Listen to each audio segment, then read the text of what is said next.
여러분들 유하 반갑습니다. 예, 오늘은 원래 이제 쉬는 날이죠. 많이 노동절이죠. 그래서 여러분들이 오늘 안 나는 줄 아는데 이제 우리나라에는 교사라든지 공무원들은 아직 노동자로서의 노동자성을 이제 인정받지 못하고 있습니다. 그래서 많이 쉬진 않아요. 그래서 오늘 학교는 합니다. 그래서 노동절이 뭐냐? 막 이렇게 사람들이 얘기하는데 매년 5월 1일을 우리는 노동절, 메이데이라고 하고 있는데요. 1886년에 미국 시카고에서 노동자들 8만 명이 8시간 노동을 요구하면서 이제 파업을 했어요. 근데 그걸 이제 경찰이나 군대를 동원해서 이 사람들에게 유혈 사태가 일어나는 발포까지 하면서 유혈 사태가 일어나는데 그거를 기념하기 위해서 매해 이제 5월 1일을 메이데이라고 해서 노동절로 기념을 하고 있습니다.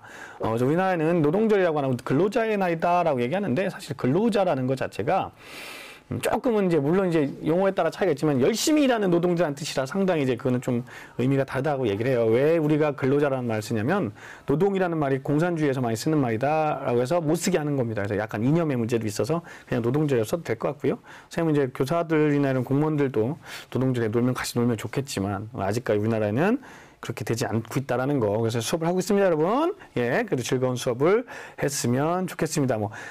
TMI 학생이 이 시국에 일할 수 있다는 장점이라고 하는데 이게 사실 이 시국이 문제가 아니라 교사나 공무원들은요, 우리나라에서 노동 3권이 보장되지가 않아요. 예, 아직은. 예, 그게 이제 여러 가지 얘기가 있는데 그건 나중에 사회 시간에 보도록 하고요. 학생 사랑합니다, 선생님. 아우, 고맙습니다. 선생님도 아직 얼굴은 못 봤지만 우리 학생들이랑 굉장히 많이 정이 될 것 같아요.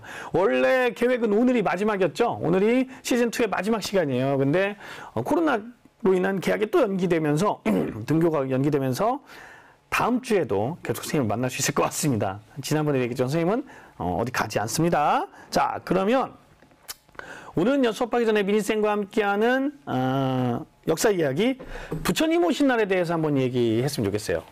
K1이 학생 오늘 저희 아파트 옆에 온중쌤이 아파트에 온중이에요. 근데 어디 살아요? 미래도 살아요?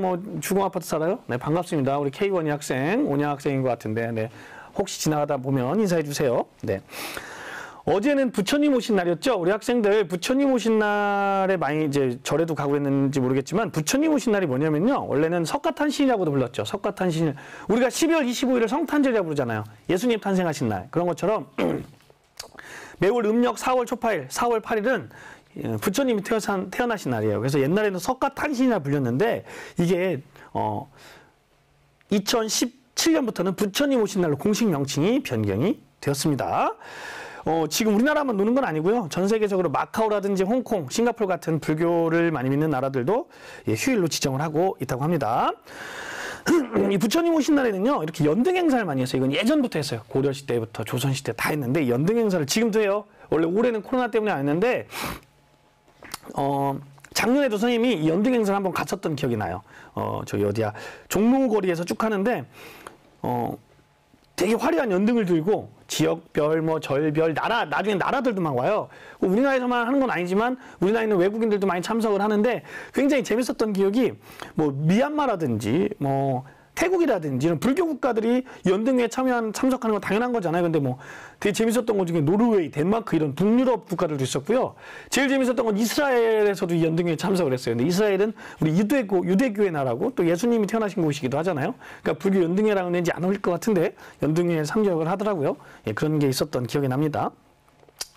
근데 이 부처님 오신 날 얘기가 나와서 그런데 우리 일상 속에서 불교 용어가 상당히 많이 쓰여져요. 사실 불교가 우리네 역사에 전래된 지 1500년이 넘었잖아요. 그러다 보니까 이 1500년 동안 얼마나 많은 일상 속에서 이 용어가 굉장히 많이 영향을 주겠습니까?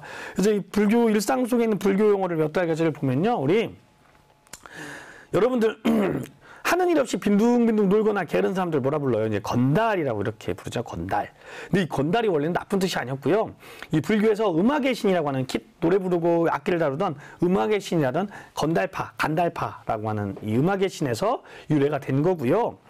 예, 그래서 건달이라는 말이 사실 나쁜 게 아닌데 왜 우리 개미와 배짱이 하면 배짱이 옛날 노래만 부르는 것처럼 이런 간달파에서 건달이 유래가 됐다는 거 많이 쓰잖아요. 그죠?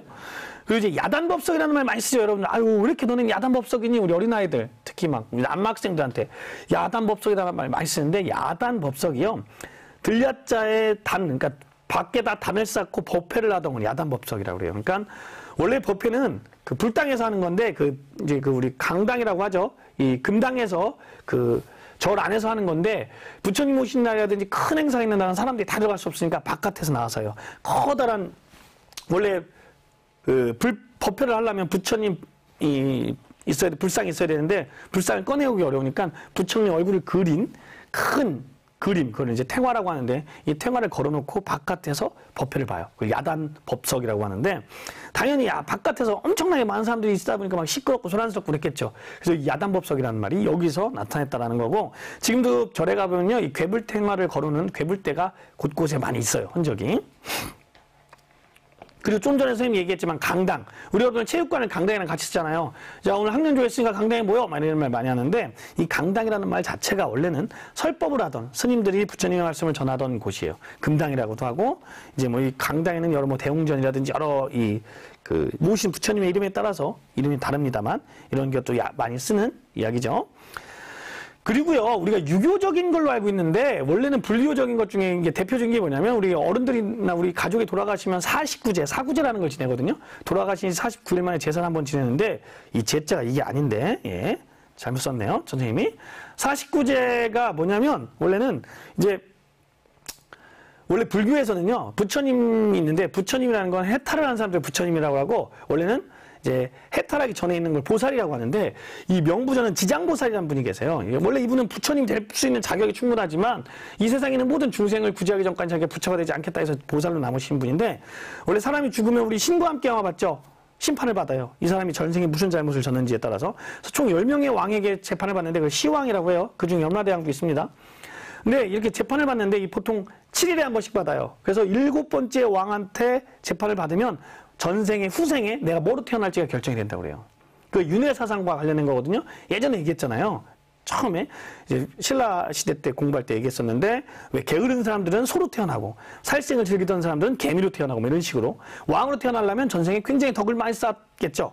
이런 식으로 따지면 이런 것들이 이제 윤회사상인데 그래서 49일째 되는 날 정해진다고 그래요. 그래서 돌아가신 49일째 되는 날 7번째 왕이죠. 77에 49. 49일째 되는 날 제사를 지내요. 그래서 49제라는 게 명부전에서 짓는 겁니다. 이게 원래 유교적 전통이라고 생각하는데 불교적 전통이라는 거. 그리고요. 우리 주인공이라는 말 많이 하잖아요. 주인공. 이거는 원래는 도를 깨친 사람들, 그러니까 득도한 사람들, 해탈한 사람을 가리키는 불교 용어라고 합니다. 그리고 탈락 이런 말 많이 하죠. 너 이번 경쟁에서 탈락했어. 이번 뭐 선발에서 탈락했어 할 때 탈락도 원래는 집착을 버리고 해탈의 경지에 오는 모든 걸 내가 버렸고 내려놓은 거잖아요. 버리고 내려놓은 것. 거기서 했던 말을 이제는 이런 식으로 쓰인다는 거예요. 그래서 우리 일상 속에서 이런 불교 용어가 상당히 많이 쓰이고 있습니다. 예. 간달프가 아니고요. 건달파입니다. 건달파. 예, 혼모노 학생, 건달파, TMI 학생, 선생님 저도 사람들 선생님, TMI 학생 수업 시간에 너무 열심히 참여해서요. 우리 중학교 2학년 온라인 수업하는 선생님들이 TMI 학생 누군지 모르겠지만 굉장히 많이 알아요. 그래서 훌륭한 학생인 것 같아요. 예.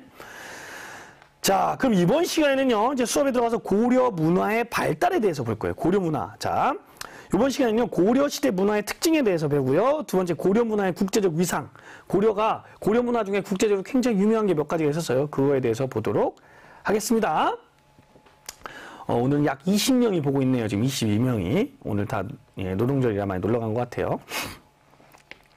자, 이 고려는요, 우선 최승로가 심의 28조를 건의하면서 성종 때부터 이제 유교가 공식 통치인형으로 자리 잡았다는 거 기억하죠? 그래서 유학이 굉장히 발달해요.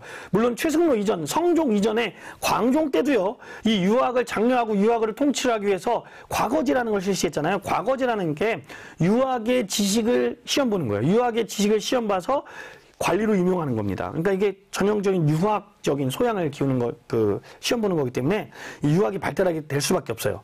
그리고 국립교육기관이었던, 유학의 국립교육기관이었던 국자감을 설치했었다는 거 기억나죠? 감자국? 네. 이런 식으로 유학을 굉장히 많이 장려를 합니다. 근데 우리가 유학의 종류를 보면요, 굉장히 여러 개가 있어요, 유학은. 자, 잠깐은 짚어볼게요. 우선 한나라 때 발생한 훈고학이라는 게 있고요. 그러다가 이제 송나라 때 이게 양명학이라는 게 나오다가 이게 나중에 성리학이 나오고요. 그리고 청나라 가면 고증학이라고 이렇게 발달을 하거든요. 근데 이제 훈구학이 뭐냐면요. 우리 진시황은요. 유학을 싫어했어요. 그래서 진시황은요. 이 유학자들을 다 파묻어버리고 경전을 불태워버렸어요. 그걸 뭐라고 해요? 분서갱유라고 하죠. 이 분서갱유를 통해서 이 유학의 경전들, 우리 유학의 경전하면 사서, 오경, 사서, 삼경, 뭐 논어, 맹자, 시편, 뭐 이런 것도 있잖아요. 시편이 아니죠. 시경. 시편은 그 성경인데 논어, 맹자, 시경 뭐 이런 게 주역 뭐 여러 개가 있는데 이런 사서, 삼경, 사서, 오경의 경전들이 다 없어져 버린 거예요. 그러니까 한나라 때 다시 유학이 국가의 학문이 되면서 경전을 찾아야 되는데 없으니까 사람들, 원래 공부하는 사람들 기역으로 이 경전을 쓰기 시작해요. 그러니까 이게 맞냐 틀리냐 가지고 밑에다 사람들이 밑에다 훈이라고 하죠. 밑에 달기 시작해요. 이건 이 얘기 아닌 것 같은데 하면서 그래서 발전한 게 훈구학입니다. 근데 훈구학에는요, 이제 철학이 조금 없었다고 할 수 있었는데 이 성리학에 철학이 이제 되는 게 이제 미안합니다. 유학에 철학이 가미되는 게 바로 이 성리학 때부터라고 할 수 있어요. 이 성리학은요, 좀 이따 하겠지만 남송 시기에 만들어진 건데 우리나라 때는 원간섭기에 고려 말에 들어와요. 그래서 이 성리학을 받아들인 세력, 지난번에 했는데 기억납니까? 신진 사대부라고 할 수 있겠죠. 기억나죠? 자, 성리학은요, 남송 때 주희라는 사람이 집대성을 해요. 그 전에 태극도설이라든지 뭐 이런 여러 가지가 합쳐지는데, 성리학은 우리 되게 어려워요. 철학은 사실 어려우니까 간단히만 할게요. 인간의 심성과 우주의 원리를 탐구하는 겁니다. 그러니까 인간의 심성은 착할까? 나쁠까? 성선일까? 성악일까? 그리고 우주의 원리는 정신이 우선일까? 물질이 우선일까? 그러니까 이가 우선일까? 기가 우선일까? 뭐 이런 이기론이라고 하죠. 주기설, 주리설 뭐 이런 것들, 이런 여러 가지의 이런 것들을 탐구한 학문이에요. 그래서 사실 유학 중에서 가장 철학적인 학문이 유학이 성리학이다. 그래서 이 성리학자들은요, 고려 후기에 신진 사대부라는 정치 세력을 형성하게 됩니다. 그리고 조선시대 되면요, 이 성리학은요, 거의 교조화된다고 하는데 굉장히 어려운 말인데, 오직 성리학이 되는 거예요. 성리학만 옳고 나머지 다 그러다가 돼버려요. 이게 완전히 굉장히 강해집니다. 유학 중에서도 양명학이나 훈구학은 다 탈락하고요. 오직 성리학. 심지어는 성리학의 해석을 다르게 했다는 이유로 죽기도 해요. 사문난적이라고 그래가지고. 박사당이나 윤희 같은 사람들이. 이런 식으로 성리학이 이때부터 막 우리나라에 굉장히 들어오게 되고, 성리학은 사실 제가 선생님 생각할 땐 동아시아에서도 우리 조선이 가장 깊게 발달된 나라 같아요. 이 성리학이 그래서 이제 이때만 해도 굉장히 새로운 학문이었지만 나중에 되면서 좀 이렇게 뭐라고 하지? 이제 너무 철학적이고 현실에서 좀 동떨어진 학문으로 이렇게 비판을 받기도 합니다. 그건 나중에 조선 후기예요. 자, 그리고요, 불교를 봅시다. 좀 전에 이제 연등회 같은 얘기를 했는데, 고려시대 불교는요, 굉장히 국가의 보호를 받습니다. 우리 후뇨 10조 기억납니까? 그 고려 태조 왕건이 후세 왕들에게 전했던 10가지 후뇨 10조를 보면요, 우리 고려는 부처님의 덕을 받아서 나라를 만들었으므로 이 불교를 잘 떠받들어라는 얘기를 할 정도로 국가의 보호를 받습니다. 그래서 이 고려 시대에 무슨 제도가 있었냐면요, 국사나 왕사 제도가 있어요. 그게 뭐냐면, 국사나 왕사가 뭐냐면 나라의 스님, 왕의 스님이라는 거예요. 그러니까 스님 중에 최고 훌륭한 스님을 모셔다가 왕의 자문도 해주고 여러 가지 일도 옆에서 조언해주는 가장 높은 스님의 역할. 그러니까 오늘로 따지면 거의 기독교로 따지면, 천주교로 따지면 교황이나 추기경, 우리나라 추기경이 우리나라는 한 분이지만 외국 만렙 같은 굉장히 높은 겁니다. 그리고 승려가 되기 위해서는요, 과거도 봐야 됐어요. 그걸 승과제라고 합니다. 승과제. 그러니까 승려는 아무나 막 하는 게 아니라 과거를 통해서, 승과를 통해서만 반드시 되는, 그러니까 굉장히 불교가 국가적으로 보호를 받은 거죠. 그리고 아까 말했듯이 연등회도 많이 개최됐고요. 그리고 외적의 침입, 그러니까 뭐 거란이라든지 몽골이 침입했을 때 불교의 힘을 빌려서 그들을 물리치기 위해서 대장경이라는 그 불경입니다. 불경. 부처님의 말씀을 막 파는 거예요. 이 목판 인쇄물에다가 이런 것들을 간행하기도 했다라는 겁니다. 좀 이따 다시 자세하게 할게요. 자, 하지만요, 이 불교계에서도 굉장히 크게 변화가 오는데, 특히 고려 후기가 되면요, 교종이 막 타락하잖아요. 교종은 귀족 중심, 왕실 중심이기 때문에 사실 이제 우리 민중의 불교랑은 좀 거리가 멀어요. 그러다 보니까 교종이 타락하고 이런 걸 비판하면서 이 진울이라는 사람이 개혁운동을 합니다. 그게 수선결사라는 거예요. 수선사. 뭐 정해쌍수 운동, 이렇게 정해결사 운동이라고도 하는데, 이거는 이제 좀 어려운 얘기니까 그냥 이런 게 있다라고만 알아두면 돼요. 깊이 알고 싶으면 대학에 철학과에 가서 공부하시면 됩니다. 자, 그러면서 진울은요, 이때 조계종을 창시해요. 지금 우리가 조계종인데, 지금의 조계종이 이때 조계종이냐는 건 조금 다르긴 하지만, 일단 조계종이라는 걸 창시해서 선종 중심으로 교종을 통합하려고 노력합니다. 그러니까 그 전까지는 대부분 의천이나 고려 전기는 교종을 중심으로 선종을 통합하려 했다면, 진울부터는 선종을 중심으로 교종을 통합하려고 노력을 하게 돼요. 하지만 원간섭기 가면서, 이때도 원간섭기는 하지만, 권문세족과 연결되면서 굉장히 많은 폐단을 일으키게 되고요. 그러면서, 그러니까 폐단이라는 게 뭐겠어요? 가장 큰 폐단이 백성들 괴롭히는 거잖아요. 그러니까 이때부터 많은 백성들한테 배척을 당하면서 특히 신진 사대부들, 원래 신진 사대부들은요 불교의 교리에도 능했어요. 그리고 그 당시에는 스님들도 성리학에 굉장히 능통했던 사람들이 많거든요. 근데 이때부터 성리학자들은 개혁적 성향이 강했기 때문에 불교의 부정부패를 욕하면서 비판하면서 불교를 배척하기 시작합니다. 그래서 대표적인 사람이 조선을 세웠던 조선 건국에 가장 큰 공이 있다고 얘기하는 정도전 같은 사람은 무슨 책을 쓰냐면요. 불시잡변이라는 책을 써요. 불시가 뭐예요? 부처씨. 그러니까 에이 부처님. 근데 부처님 자를 빼고 에이 부처씨 이렇게 부른 거죠. 잡변, 잡스러운 변명이다 이겁니다. 이런 책을 쓸 정도로 불교를 상당히 배척하게 되고요. 그 결과 조선에서는요. 불교가 상당히 억제되죠. 그래서 우리 조선시대는 뭐라고 해요? 숭유억불 정책이라고 하죠. 유교를 숭상하고 불교를 배척하게 됩니다. 그래서 우리가 대부분 요즘 절은 다 산에 있다고 생각하잖아요. 고려시대나 신라시대는요.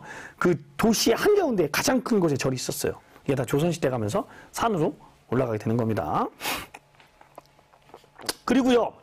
고려는 도교와 풍수지리설도 굉장히 유행을 합니다. 도교 같은 경우는 하늘에나 별에다 제사를 지내는 거거든요.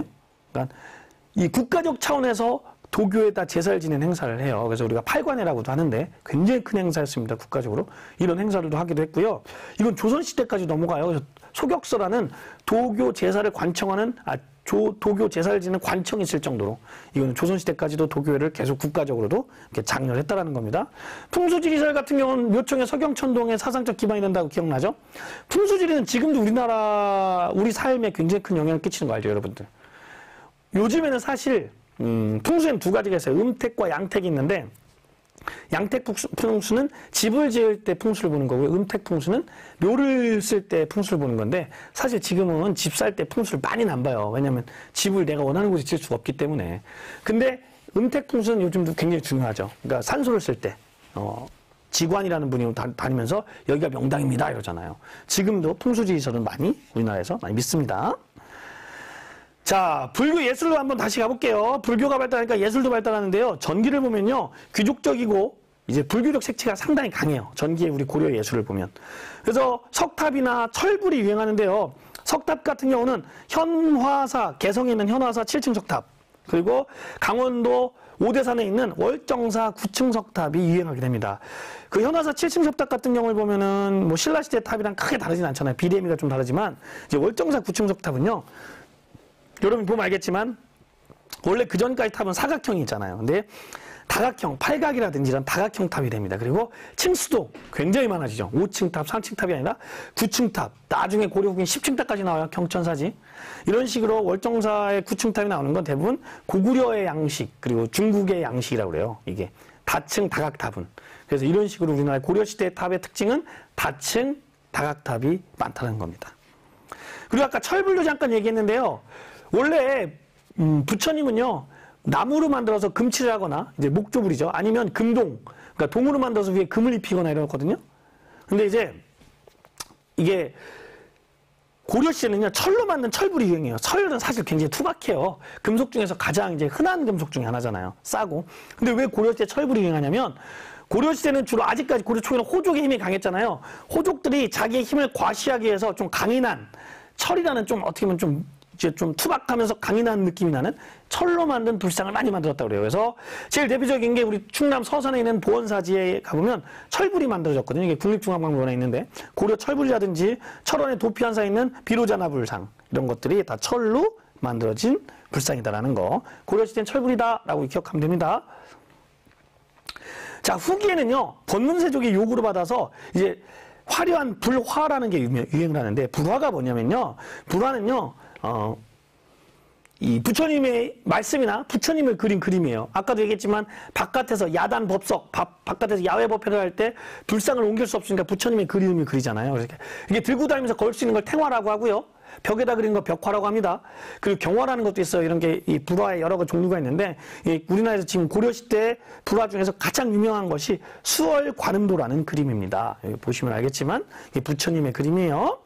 이런 것들이 고려 후기에는 유행했다라는 걸 알아두시면 될 것 같습니다.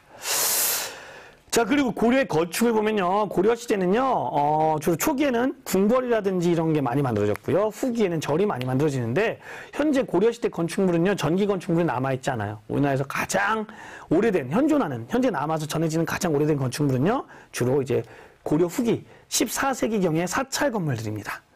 우리 고려 전기 건축물 중에 개성의 만월대라는 그 궁궐터가 있어요. 궁궐터가 있는데 이거는 지금 남북 학자들이 얼마 전까지 같이 공동으로 발굴 작업도 하고 복원 작업도 하고 있습니다. 그래서 우리 남한의 역사학자들이 북한 개성에 가서 발굴도 하고요. 선생님 대학원 다닐 때 저희 교수님이 굉장히 유명한 교수님인데 그분이 요거 이 남북 역사학자 협의회 회장님이셨거든요. 이분이 여기 개성 갔다가 북한의 과자도 저희한테 사다 주시고 그랬어요. 재밌는 게 그 젤리를 뭐라고 하더라? 이게 굉장히 이제 무슨 단묵이라고 하더라고요. 단묵, 젤리, 있잖아, 젤리를 북한말로, 북한에서는 한문이나 영어를 안 쓰잖아요. 그래서 단묵, 달콤한 묵이다 해서 단묵이라고 쓰더라고요. 되게 인상적이었어요. 그리고 목조 건축물이 아직 남아있는 게 지금 우리 고려시대 건축물이 우리 남아있는 게 남한에 있는 남쪽에 3개가 있어요. 이게 우리나라 역사상 가장 오래된 건물이에요. 신라시대나 고려 전기 건물은 남아있지 않습니다. 그래서 대표적인 게 봉정사 극락전이라는 건물이에요. 보면은 이게 그게 뭐지? 그 맞배 지붕의 주심포 형식이라고 그래요. 맞배 지붕이라는 건 뭐냐면 지붕이 두 개가 맞자 있는 거죠. 이렇게 딱 되는 거. 맞배 지붕이라고 그래요.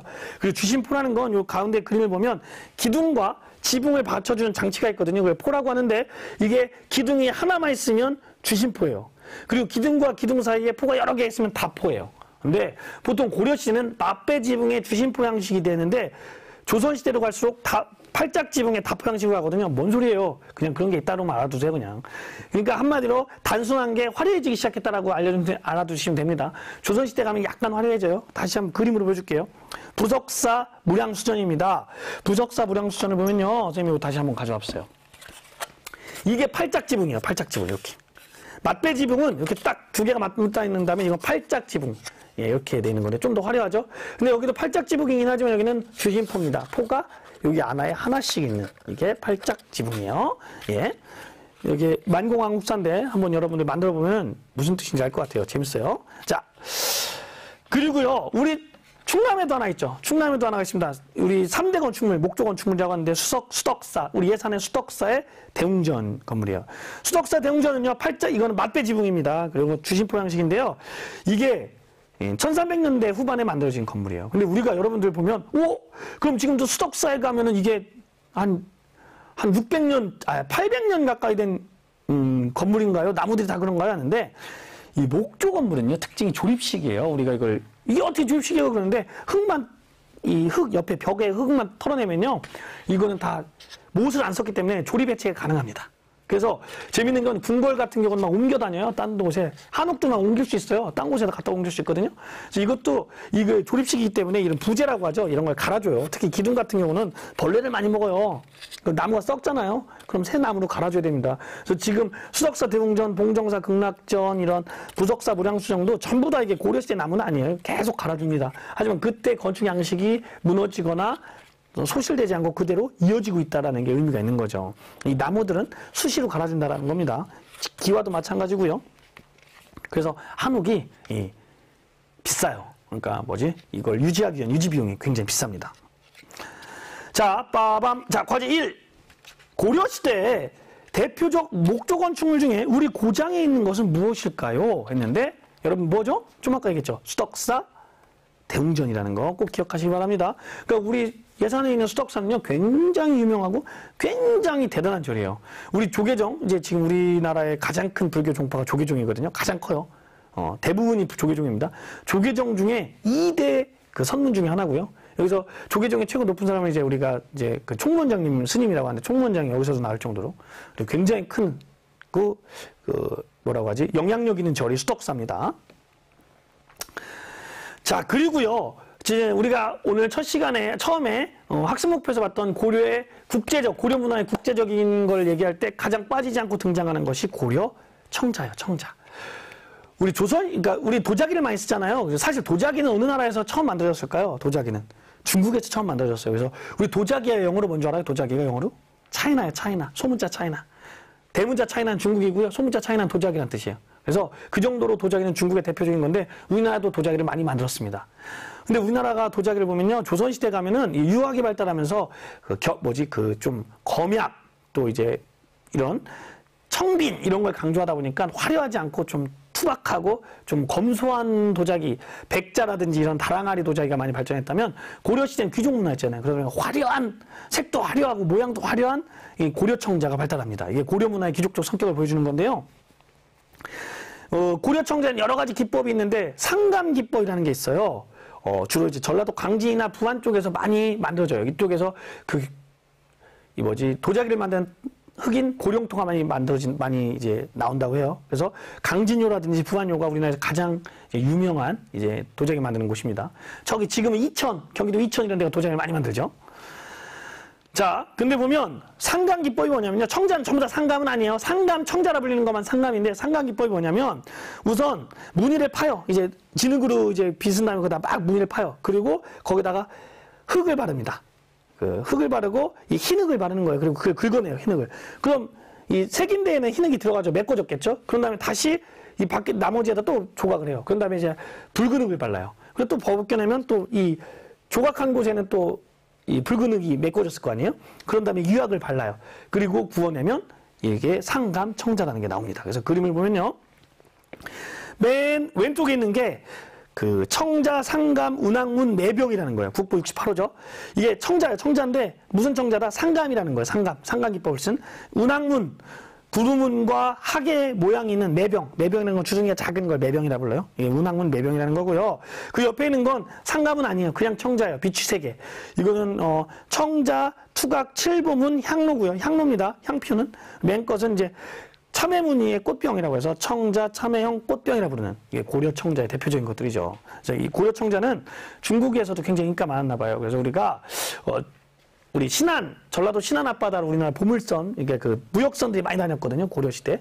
중국과의. 근데 여기서 이 무역선들이 바다에 가라앉으면 이게 무역품들이 다 같이 가라앉잖아요.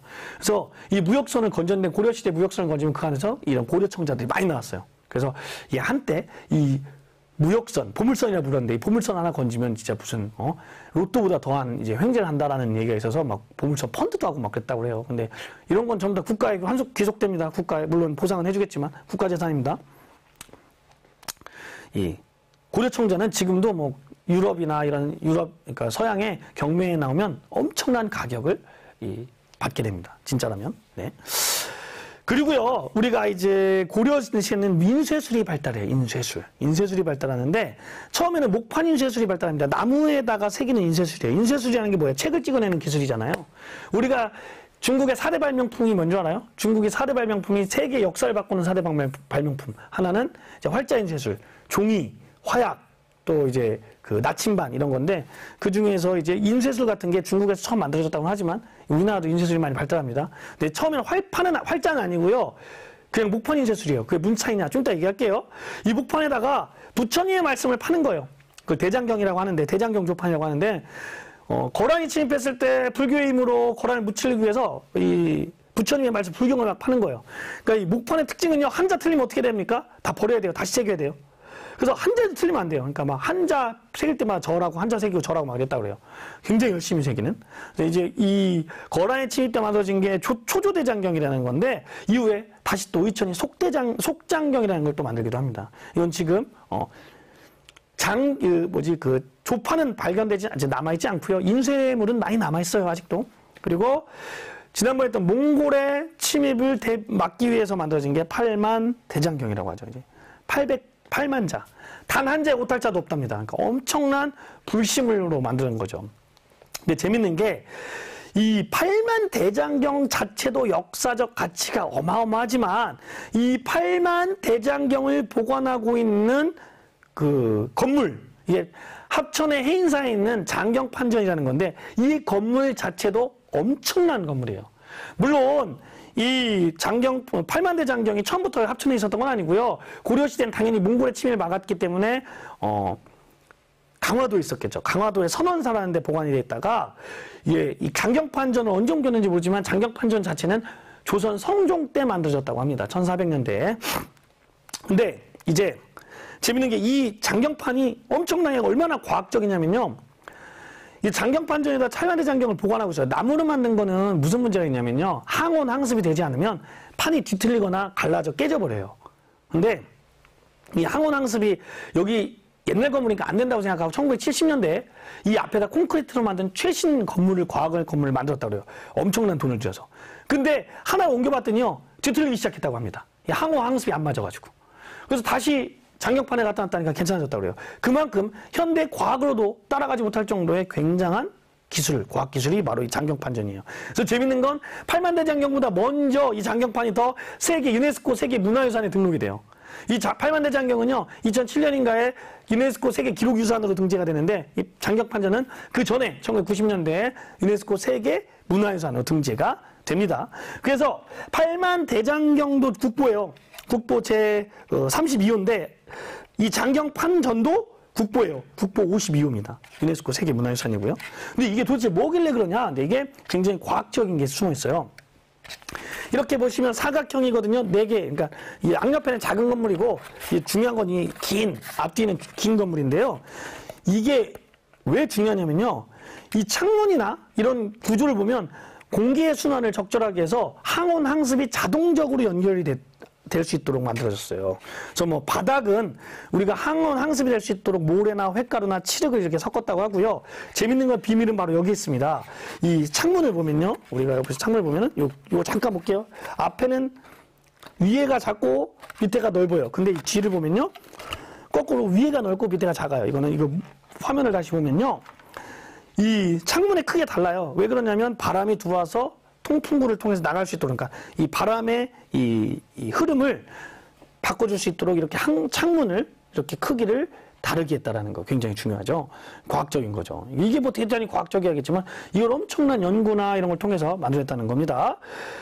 그래서 지금 이렇게 보면은 그림을 보면 알겠지만 앞에는 위에가 넓고 뒤에는 밑에가 넓잖아요. 그래서 이렇게 들어갔다 나오는 바람이 순환할 수 있도록. 이게 굉장히 과학적인 거라고 합니다. 우리가 한번 꼭 봤으면 좋겠고요. 이게 장경판이에요. 이게 판. 재밌는 건요. 우리 조선시대 숭역부라고 했잖아요. 그러니까 이 불교를 별로 좋아하지 않아요. 그래서 우리가 임진왜란 이후에 조선통신사라고 조선의 사신들이 일본에 가잖아요. 근데 일본에서 그때마다 요구하는 게 있어요. 이번에 뭐를 구해주세요. 뭐를 구해주세요. 요구하거든요. 우리는 그걸 들고 가는데 일본에서 팔만대장경의 그 인쇄물을 계속 요구했나 봐요. 불경을. 일본도 이제 불교를 믿으니까. 그러니까 조정에서 귀찮은 거예요. 그거 갈 때마다 찍어주기가. 그러니까 무슨 얘기가 나왔냐면 거참 그냥 팔만대장경은 그냥 줘버립시다. 통째로. 이런 얘기가 나왔을 정도로 예, 팔만대장경을 그때 줬으면 큰일 났겠죠. 예, 이런 게 있었다는 겁니다. 자, 빠밤 과제 2번입니다. 고려가 불교의 힘을 빌려 몽골의 침략을 물리치려고 만든 장경판전. 이게 뭐죠? 팔만대장경이죠. 우리가 꼭 알고 갔으면 좋겠습니다. 자, 두 번째로요. 금속 활자라는 게 만들어지는데요. 금속 활자가 뭐예요? 금속 활자라는 건요. 이렇게 움직이는 활자가 움직일 활자예요. 우리가 활동하다 할 때 활자인데 이 움직이는 활자에 무슨 소리냐 어떻게 글자가 움직여야겠는데 목판은 하나의 판에다 전부 원문을 다 파는 거잖아요. 한자 틀리면 버려야 되잖아요. 근데 이거는 한자 한자를 파서 그때그때 글씨를 조합할 수 있는 거예요. 그래서 움직인다 해서 활자예요. 활자. 우리가 활을 할 때 한자로 쓰는데 움직일 활자를 써서 기억이 안 난다. 이건가? 예, 이겁니다. 움직일 활자를 써서 예, 이 글씨를 움직이는 곳을 아무데나 갖다 껴서 맞출 수 있는 예, 이게 활자입니다. 이게 맞나? 선생님 기억이 갑자기 방금 건까지 했는데 칠판에 쓰는 순간 기억이 안 나네. 네. 이 활자라는 거 활동하다, 움직이다라는 뜻입니다. 이 금속 활자, 금속으로 만드는 거예요. 이 금속 활자는 이 활자 자체가 중국의 4대 발명품 중에 하나지만 세계에서 가장 빠른 금속 활자는 우리나라예요. 원래 서양에서 구텐베르크라는 사람이 그 성경을 인쇄하기 위해서 포도주 이게 누른 압착기에다가 활판 인쇄술을 만들어서 그 처음 만들었어요. 세계 최초의 활판 인쇄술이라고 얘기하는데 이 78년이나 앞선 직지심체 요절이라는 금속 활자본이 발견되면서 세계에서 우리나라 가장 빨리 만들어졌다는 게 인정이 됐습니다. 지금 세계 최초의 활자인쇄볼은 금속 활자본은 우리나라가 맞아요. 그런데요, 현존하진 않지만 기록에 의하면 그보다 더 먼저 상정 고금 예문이라는 더 먼저 된 그 조선 전기에 이때 만들어진 그 금속 활자본도 기록에는 나와 있습니다. 그래서 직지심 치유전은 어디에 있냐면요, 지금 프랑스 국립중앙도서관에 있어요. 예. 이 판이 있는 건 아니고요. 이 책이 있는 거예요. 인쇄본이 프랑스 국립중앙도서관에 있습니다. 이걸 지금도, 이게 청주의 흥덕사라는 절에서 찍은 거거든요. 그래서 청주를 직지의 도시라고 그래요, 지금도. 그래서 청주, 충북, 청북대에서 계속 이거를 반환 요구를 하고 있는데, 줄까요? 프랑스가? 우리나라를 주면은 뭐, 프랑스 루브르 박물관은 다 빌거려, 아마? 전 세계 거기에 그 유물들이 다 있으니까. 영국의 대형 박물관도 마찬가지고요. 그래서 이제 이 약탈 문화라고도 문화재라고 하는데 이제 좀 그런 게 많아요. 그리스 아테네 문화재가 제일 많은 곳은 대형 박물관이에요. 그리스 아테네가 아니라. 이런 식으로 이런 문화재 반환 문제는 우리가 다시 한번 생각해봐야 될 문제이기도 한 것 같아요. 자, 인쇄술의 비교를 봅시다. 목판 인쇄술은요, 한 책을 대량 생산해요. 왜냐면 하나니까 막 계속 찍어낼 수 있잖아요. 그 대신에 금속 활자는요, 글자를 조합하면 되지만 되기 때문에 여러 책을 조금씩 인쇄가 가능해진다는 겁니다. 대표적인 게 팔만대장경과 직지심 치유절이 있다는 거 기억하기 바랍니다. 자, 그러면은요, 좀 전에 얘기했던 중국의 4대 발명품 중에 하나였던 화약에 대해서 한번 볼게요. 우리나라는요, 화약을 가져오지 못했어요. 중국에서만. 이 화약은 엄청난 군사적 기술이기 때문에 중국이 쉽게 알려주지 않아요. 종이도 마찬가지고요. 근데 이런 재밌는 게 이런 문화가 전파되는 것 때문에 전쟁 때 가는 거예요. 알아요? 종이가 서양에 전파된 거는요, 탈지트 전투라고요. 탈지트 전투 맞나? 예, 거기서 이 당나라의 그 당시에 그 한지 그 기술공이 잡혀요, 포로로. 그래서 그쪽으로 넘어가면서 페르시아로 넘어가면서 건너가게 되는 것처럼 이 화약은 근데 이제 철저히 감췄겠죠. 이건 지금 따르면 핵무기예요, 핵무기. 엄청난 기술이기 때문에 안 알려주는데 최무선이 이거를 정말 엄청난 노력 끝에 알아내서 드디어 우리나라에 화통동함이라는 화약을 만드는 관청을 만들게 돼요. 근데 이 화약이 언제 이제 빛을 발하냐면 고려 후기에 왜구가 굉장히 많이 들어왔다고 했잖아요. 왜구. 공민왕 때 왜구가 굉장히 많이 했는데 진포 싸움, 진포 대첩이라는 곳에서 이 20여 가지 화포를 만들어서 이 왜구를 다 섬멸해 버립니다. 그래서 최무선의 화포 우리 꼭 기억하기 바랍니다. 그리고 역사책도 만들어지는데요. 고려시대 역사책은요, 우리가 크게 두 가지만 기억합시다. 나머지 여러 개가 있지만 크게 두 가지. 하나는 삼국사기입니다.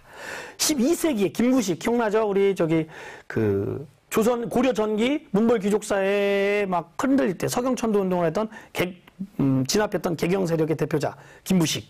이 김부식이 12세기에 편찬한 건데요. 이 역사책의 편찬 방식이 기전체예요. 기전체라는 게 뭐냐면 지금처럼 역사책을 연도별로 쭉 한 게 아니라 기와 전후 나눈 겁니다. 그러니까 정확하면 분류사예요, 분류사. 고려본기, 신라본기, 그러니까 신라본기, 고려본기, 백제본기, 그리고 인물전, 열전 이런 식으로 딱 나누는 분류사라는 겁니다. 기전체 역사서고요. 재밌는 건 신라 계승 의식이 강해요. 고구려가 고구려 계승했다고 해서 고구려 계승 의식이 강한 게 아니라 이게 점점 시간이 흐르면서 신라 귀족들이나 이런 지배층들이 많이 들어오면서 신라 계승 의식이 더 강했습니다. 그래서 이 삼국사기를 보면요, 신라에게 가장 관대하고 좋게 쓰여져 있어요. 그리고 삼국사기는요, 유교적 사관으로 쓰여져 있다는 거. 종교적인, 그러니까 그 사상적인 건 유교적 사관으로 쓰여져 있고, 이때는 이제 철저한 합리적인 사관이라 불효, 괴력, 난신 이상한 걸 쓰지 않아요. 불효 말하지 않는다. 괴력, 난신 이상한 힘에 의한 이상한 행동을 얘기하지 않는다 해서 여기에는요, 단군 신화가 실려 있지 않습니다. 그에 비해서 13세기 이련이라는 승려가 쓴 삼국유사는요, 13세기 하면 원간섭기거든요. 그러니까 우리 민족이 막 힘들 때잖아요. 그러니까 민족의 긍지, 자주의식을 함양하기 위해 쓰여진 역사책입니다. 불교적 관점에서 쓰여져 있고요. 여기는 굉장히 재밌는 얘기들이 많이 나와요. 그러니까 약간의 뒷이야기들, 역사의 뒷이야기들, 야사라고 하죠. 이런 것들이 많이 나옵니다. 단군 신화도 소개가 돼 있습니다. 자, 그러면 이제 오늘 수업한 걸 간단하게 정리해 볼게요. 유학은 공식 통치념으로 발달했다라는 거. 그래서 과거제라든지 국자감처럼 장렬했다라는 겁니다. 그리고 이게 점차 고려 후기엔 성리학이 수용되면서 신진 사대부가 정치 세력을 형성했다라는 거. 그리고 불교는요, 고려는 불교를 굉장히 우대하고 숭상했던 나라였다. 그래서 국사 왕사제도 승과제를 실시했고요. 하지만 후기에는 이 불교의 타락에 때문에 여러 가지 그 개구도 일어났고 조계종이 창시했다는 거 기억하기 바랍니다. 건축에는요, 궁궐터가 있었고 남아있지 않습니다. 터만 남아있고요. 남아있는 건 무량수전, 부석사 무량수전, 저기 봉정사 극락전, 수덕사 대웅전들이 남아있다는 겁니다. 불교 미술은 다층 다각탑, 또 철불, 불화 이런 것들이 이제 귀족 문화와 연결되면서 발달했다는 거죠. 그리고 고려 청자 같은 경우는 대표적인 고려 귀족 문화의 상징이라는 거 기억하기 바랍니다. 그리고 인쇄술도 많이 발견돼서 목판 인쇄술은 팔면대지 안경, 금속발자는 직지심치 요절입니다. 그리고 화약도 최무선이 제조했고요. 역사책은 두 가지, 삼국사기와 삼국유사예요. 삼국사기는 전기고요. 삼국유사는 후기입니다. 그래서 김무식과 일연, 신라계 승인식, 그리고 자주의식 이런 거 기억해두면 좋을 것 같습니다. 여러분들 오늘 쉬는 날인데 또 그리고 주말인데 공부하느라 열심히 고생했고요. 우리가 이제 다음 주는 다음 주부터 매주 수요일만 1시간만 해요. 금요일은 하지 않습니다. 그러니까 수요일날 1시간만 하면 되겠고요.